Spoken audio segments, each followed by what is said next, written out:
So as we've gone through this final section of the opening chapter of John's Gospel, we've seen all these encounters that people have with Jesus. We notice that John has an incredible eye for detail interspersed within the encounters. John seems to be keeping a track of the calendar.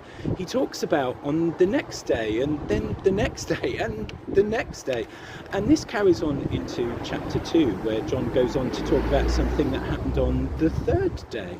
So why is John giving such attention to the run of time?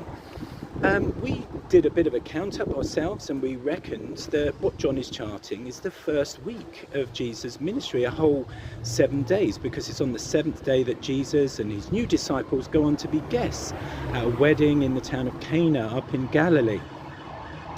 And so we wondered, particularly as John has a bit of a tendency to bracket or bookend things, whether this theme of a week would crop up again later on in John's Gospel. So we kind of prepared ourselves to look out for that.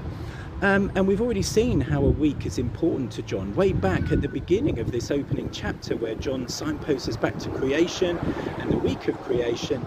And we've seen how that structure of 6 plus 1 is already a thing in John 1, and how this total of 7 is definitely going to be a big number for John.